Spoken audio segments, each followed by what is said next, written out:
पहाड़ टीवी और मैं हूं आपके साथ स्मिता पटवार। चलिए रुक करेंगे उत्तराखंड की तमाम बड़ी खबरों का, लेकिन उससे पहले एक नजर आज की हेडलाइंस पर। हरिद्वार में साध्वी प्राची ने बताया मदरसों का टेररिस्ट कनेक्शन, धर्मांतरण कानून का किया स्वागत। धार्मिक स्थलों से लाउडस्पीकर हटाए जाने पर नाराज मुस्लिम समाज के लोगों ने की बैठक। उत्तराखंड के राज्य सूचना आयुक्त बने वरिष्ठ पत्रकार योगेश भट्ट, पत्रकार जगत में खुशी की लहर। किसानों के लिए काम की खबर, किसान पेंशन को लेकर आई बड़ी अपडेट। मुख्यमंत्री पुष्कर सिंह धामी ने रविवार को मुख्यमंत्री कैंप कार्यालय से देहरादून स्मार्ट सिटी के अंतर्गत 10 इलेक्ट्रिक बसों का विस्तारित मार्ग आईएसबीटी से मालदेवता और आईएसबीटी से सहसपुर रोड के संचालन का शुभारंभ किया। मुख्यमंत्री ने टिकट लेकर घंटाघर तक बस में यात्रा भी की। स्मार्ट सिटी के दौरान 20 इलेक्ट्रिक बसों का संचालन देहरादून में पहले से किया जा रहा है। मुख्यमंत्री पुष्कर सिंह धामी ने कहा कि स्मार्ट सिटी के अंतर्गत अब जो 30 इलेक्ट्रिक बसें संचालित की जा रही हैं, इससे देहरादून के विभिन्न यात्रा मार्गों पर जाने के लिए यात्रियों को काफी सुविधा होगी। यात्रियों को आवागमन के लिए सहज और सरल सुविधा मिल सकेगी। उत्तराखंड पुलिस महानिदेशक के द्वारा अभियान चलाकर नाबालिग बच्चों द्वारा स्कूलों कॉलेजों में वाहन का प्रयोग करने, स्टंट करने और रेस ड्राइविंग कर दूसरों की जिंदगी को खतरा उत्पन्न करने संबंधी घटनाओं की रोकथाम के लिए नाबालिग बच्चों के साथ साथ उनके अभिभावकों के विरुद्ध भी कार्रवाई किए जाने के निर्देश दिए हैं, जिसके तहत चंपावत पुलिस भी अब ऐसे मामलों में कठोर कार्रवाई का मन बना चुकी है। चंपावत पुलिस अधीक्षक कार्यालय के निर्देश पर सभी जिलों में लगातार कार्रवाई जारी है।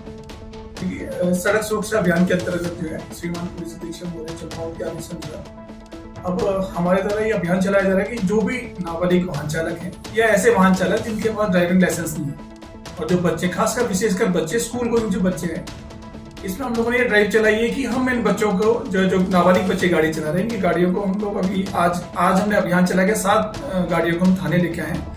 साथ ही इनके जो परिजन हैं उनको थाने में बुला के काउंसलिंग की गई है और 7 गाड़ियों में चालानी कार्रवाई की गई है। मैं आपके माध्यम से यह संदेश देना चाहता हूं कि यदि भविष्य में कोई भी नाबालिग वाहन चलाता पाया गया तो जो वाहन चालक है नाबालिग बच्चा, उसके जो परिजन हैं उनके खिलाफ जो है नियमित एमवी एक्ट में चालानी रिपोर्ट जो है माननीय न्यायालय में प्रेषित करें। उत्तराखंड के वरिष्ठ पत्रकार योगेश भट्ट को प्रदेश की धामी सरकार द्वारा सूचना आयुक्त बनाया गया है। इस खबर से पत्रकार जगत में खुशी की लहर है। वहीं मुख्यमंत्री पुष्कर सिंह धामी ने भी योगेश भट्ट को सूचना आयुक्त बने जाने पर बधाई दी है। शासन ने इस संबंध में अधिसूचना जारी कर दी है। मुख्यमंत्री की अध्यक्षता में बनी चयन समिति ने शासन को प्राप्त आवेदनों के आधार पर उनका चयन किया गया है। समिति में नेता प्रतिपक्ष यशपाल आर्या और कैबिनेट मंत्री चंदन रामदास शामिल हैं। योगेश भट्ट उत्तराखंड राज्य आंदोलन में भी काफी सक्रिय रहे।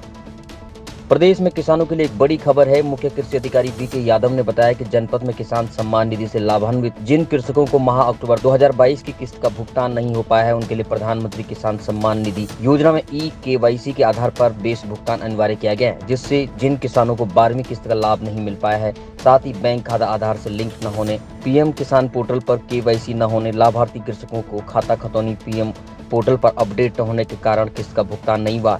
उन्होंने किसानों से अनुरोध किया है कि शीघ्र अपने बैंक खातों को आधार से लिंक करवा दें। रामनगर में एक शादी समारोह से लौट रहे पूर्व सैनिक की सड़क दुर्घटना में दर्दनाक मौत हो गई। घटना के बाद मृतक के परिजनों में कोहराम मचा हुआ है।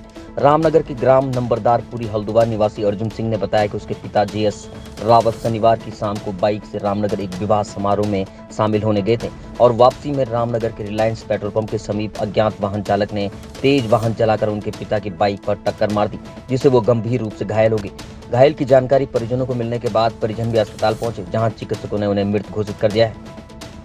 कल शाम पापा 5 बजे घर से निकले थे शादी के लिए और 9:30 बजे के आसपास हमने कॉल की तो उन्होंने कॉल नहीं उठाई।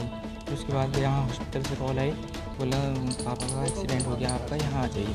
फिर हम यहाँ आ गए थे। उसके बाद पोस्टमार्टम के लिए हम मोर्चरी में रख दिया था। फिर उसके बाद हम लेके आज सुबह आ गए। बाइक से आए थे, बाइक से एक्सीडेंट हुआ। घर जा रहे थे? हाँ, घर को जा रहे थे। थराली विधानसभा के विकास खंड देवाल के ग्राम सभा ओडर के राजकीय प्राथमिक विद्यालय एरठा में वर्तमान में 25 छात्र छात्राएं पढ़ते हैं और विद्यालय एकल शिक्षक के भरोसे है। स्थानीय लक्ष्मण टमटा का कहना है कि यहाँ 2 शिक्षकों की व्यवस्था होनी चाहिए। उन्होंने कहा कि एक शिक्षक की वजह से पठन पाठन लगातार प्रभावित हो रहा है, क्योंकि कई बार शिक्षक को सरकारी और निजी कार्यों के लिए जाना पड़ता है, जिसके बाद बच्चों की पढ़ाई प्रभावित होती है। आपको बता दें कि सुदूर ग्रामीण इलाकों में शिक्षा व्यवस्था पर सरकारी सिस्टम सुस्त बना रहता है, जो कि बड़ा ही गंभीर विषय है। जिला रुद्रप्रयाग में अंतर्राष्ट्रीय दिव्यांग दिवस के अवसर पर समाज कल्याण विभाग की ओर से आयोजित सम्मान समारोह और बहुउद्देश्य शिविर में उत्कृष्ट प्रदर्शन कर रहे दिव्यांगों को सम्मानित किया गया। साथ ही जरूरत के मुताबिक दिव्यांगों को कृत्रिम अंग और उपकरणों का वितरण भी किया गया। शनिवार को बस अड्डे के समीप स्थित मधुर वेडिंग पॉइंट में आयोजित सम्मान समारोह और बहुउद्देश्य शिविर का उद्घाटन करते हुए ब्लॉक प्रमुख विजया देवी ने कहा कि केंद्र और राज्य सरकार दिव्यांगजनों के हित कल्याण के लिए विभिन्न योजनाओं के माध्यम से कार्य कर रही है। जिलाधिकारी मयूर दीक्षित ने दिव्यांग दिवस के मौके पर सम्मानित सभी दिव्यांगों को बधाई देते हुए कहा कि दिव्यांगता के बावजूद कड़ी मेहनत और परिश्रम के बावजूद लोग स्वरोजगार भी कर रहे हैं। आज विश्व दिव्यांगता दिवस की तारीख है और इसमें समाज कल्याण विभाग की तरफ से उन लोगों को आमंत्रित किया गया था, उन दिव्यांग व्यक्तियों को जो विभिन्न क्षेत्रों में अच्छा कार्य कर रहे हैं, जैसे कि कोई अपनी शॉप लगा रहा है, कोई कंप्यूटर सिखा रहा है और उन्होंने अपने श्रेणी अपने क्षेत्र में काफ़ी आगे बढ़कर कार्य किया तो उनको सम्मानित किया गया है। इसके अतिरिक्त कुछ ऐसे हमारे दिव्यांग भाई बहन हैं जिनको उपकरण की सहायता चाहिए थी, जैसे व्हीलचेयर है या फिर उनको बैसाखी है या छड़ी है या अन्य एड्स की जो आवश्यकता पड़ती रहती है उनको भी मुहैया कराया गया। और कुल मिलाकर न केवल सहायता बल्कि स्वावलंबन के क्षेत्र में जिन्होंने बहुत अच्छा कार्य किया है उनसे उनका एक्सपीरियंस भी शेयर कराया जा रहा है ताकि बाकी लोगों को भी मोटिवेशन मिले कि उन्होंने विकट परिस्थिति होने के बाद भी अपने क्षेत्र में अच्छा एग्जाम्पल सेट किया है और खुद के लिए भी नहीं बल्कि पूरे गाँव और अपने पूरे क्षेत्र के विकास के लिए कार्य कर रहे हैं। रामनगर वन प्रभाग के अंतर्गत पड़ने वाली सीतावनी पर्यटन जोन में वन विभाग द्वारा जिप्सियों की लिमिटेशन कर दी गई है, जिस क्रम में 100 जिप्सियां सुबह की पाली में और 100 जिप्सियां शाम की पाली में 2 अलग अलग जगह से पर्यटकों को भ्रमण कर ले जाती हैं। वहीं इस लिमिटेशन को हटाने को लेकर जहां एक तरफ कॉर्बेट वेलफेयर एसोसिएशन के लोग धरने पर बैठे हैं, साथ ही उनका कहना है कि पीडब्ल्यूडी की रोड पर भ्रमण की अनुमति दी जाए। वहीं पाटकोट, भलौन, अमगढ़ी आदि के ग्रामीणों ने लिमिटेशन हटाए जाने का विरोध करते हुए डीएफओ कुंदन कुमार को ज्ञापन सौंपा। ग्रामीण क्षेत्र के ग्राम प्रधान मनमोहन पाठक ने कहा कि रामनगर पाटाकोट मोटर मार्ग पर पर्यटन के साथ जिप्सियों द्वारा स्थानीय ग्रामीणों को काफी परेशान किया जाता है। उक्त मोटर मार्ग पर लगभग 15 से 18 ग्राम सभाओं के लोगों की आवाजाही है। ग्राम प्रधान ने कहा कि प्रतिदिन 150 से 200 जिप्सियां इस मोटर मार्ग पर जाती हैं, जिससे स्थानीय ग्रामीणों को जाम की स्थिति से गुजरना पड़ता है। ये जो हमारा सीतावनी जोन है तो इसमें हमारी इको टूरिज्म की गतिविधियाँ होती हैं। इसमें जो ये सीतावनी से जो रामनगर पाटकोट मोटर मार्ग है, इसमें वहाँ के आसपास के जितने ग्रामीण हैं और जो जनप्रतिनिधि है, आज उनका शिष्टमंडल आया था। इससे पहले भी ये लोग कई बार ज्ञापन दे चुके हैं। इनका ये है विरोध है कि इस पे जो सड़क है उस पर जिप्सियाँ ना चलें। इनका ज्ञापन ले लिया गया है, उस पर जो भी नियमानुसार कार्रवाई होगी वो की जाएगी। सर देखिए, जब रामनगर पाटकोट मोटर मार्ग का जो है वन विभाग ने पीडब्ल्यूडी को हस्तांतरण किया था, उसमें ये स्पष्ट उल्लेख है कि जो है उक्त रोड का जो है उपयोग जो है ग्रामीणों की आवाजाही के लिए किया जाएगा। उसके बाद वन विभाग ने इसमें अनलिमिटेड सफाइयाँ करानी चालू कर दी, तो हमने डीएफओ साहब से निवेदन किया था कि आप इसमें लिमिटेड जो है पर्यटन कीजिए, क्योंकि स्थानीय ग्रामीणों को बहुत दिक्कत होती है, जाम का सामना करना पड़ता है। तो उसमें डीएफओ साहब ने हमारी बात को माना था और उन्होंने एक लिमिटेशन इसमें की थी। इससे स्थानीय लोग भी संतुष्ट थे और किसी को कोई दिक्कत नहीं थी।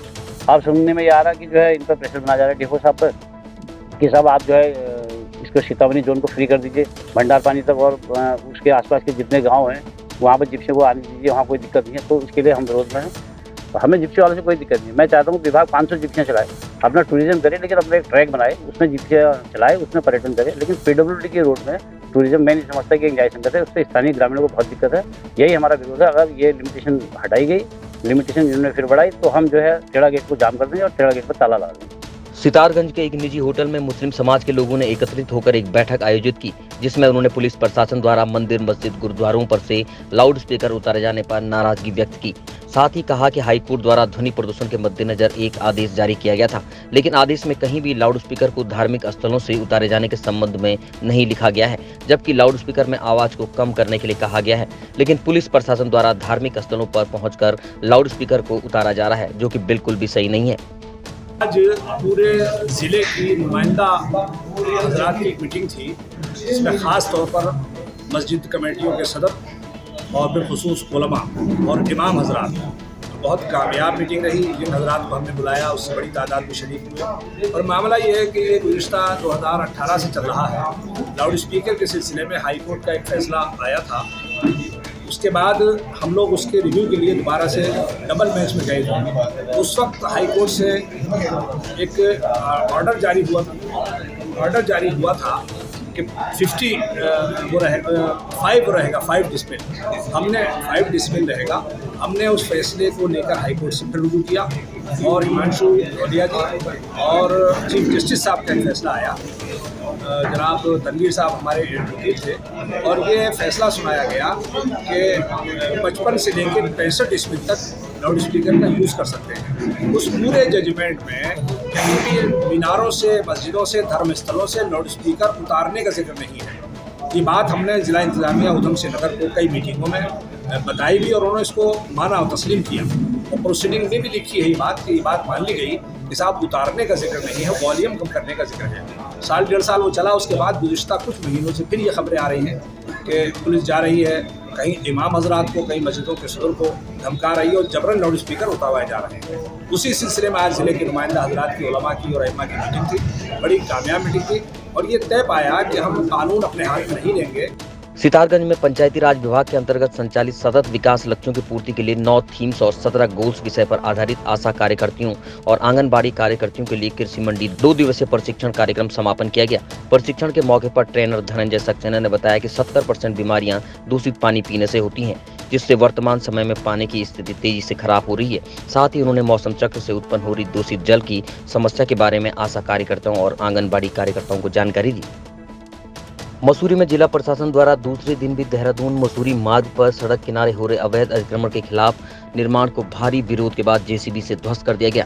ग्रामीणों ने प्रशासन की कार्रवाई का विरोध कर मसूरी देहरादून रोड पर जाम लगा दिया, जिससे मार्ग के दोनों ओर कई किलोमीटर तक लंबा जाम लग गया, जिससे पर्यटकों और यात्रियों को भारी परेशानियों का सामना करना पड़ा।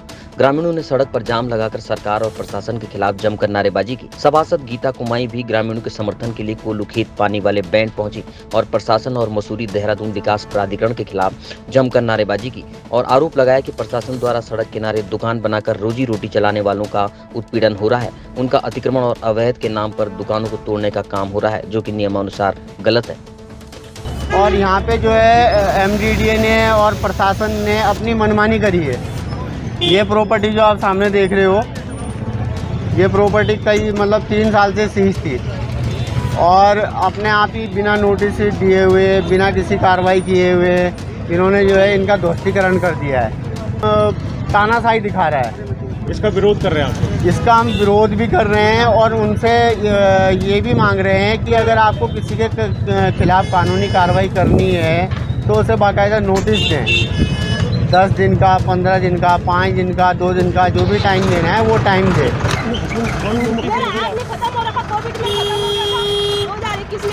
ठीक है, यहाँ ये सील पड़ा हुआ था, 2 साल हो गए इसको सील हुए हैं। ठीक है, गार्जियन कोई मेरा है नहीं, बेटा मेरा 11 साल का है, अभी 3 मेरी बिटिया है, मेरे साथ कोई है नहीं देखने वाला। मैं यहाँ खुद पैदल आई, मैं भट्टे खोल के पास से रहती हूँ मैं किराए में, वहाँ से मैं यहाँ देखने आई।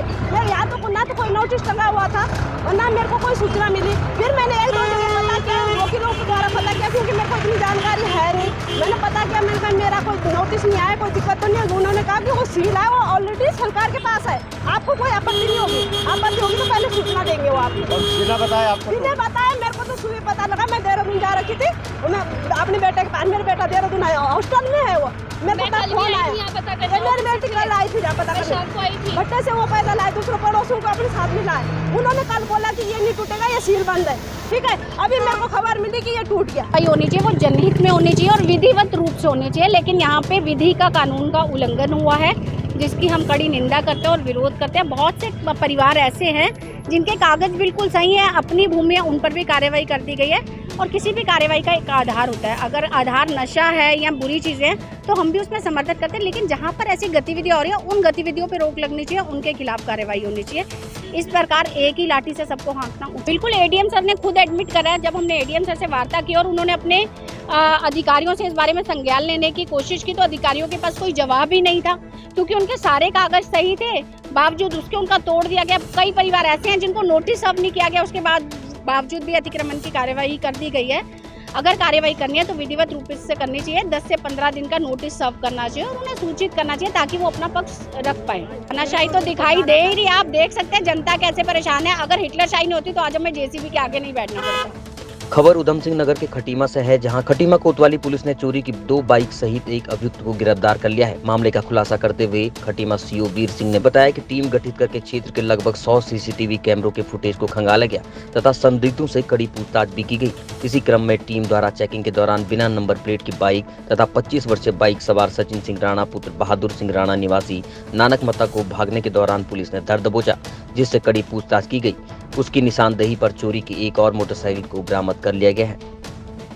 खटीमा क्षेत्र में बाइक चोरी की घटना हो रही थी, तो उसी में हमने थाना खटीमा से टीम बनाई थी कि जो जितनी भी बाइक चोरी की घटनाएं हो रही हैं और जितनी बाइक चोरी हो चुकी हैं उनका अनावरण किया जाए। तो कल शाम को इसी में चेकिंग भी कर रही थी हमारी टीम, तो उसमें एक व्यक्ति को पकड़ा गया, तो वो बिना नंबर प्लेट की बाइक से चल रहा था। तो जब उससे पूछताछ करी गई तो उससे चोरी की बाइक और बरामद की गई है।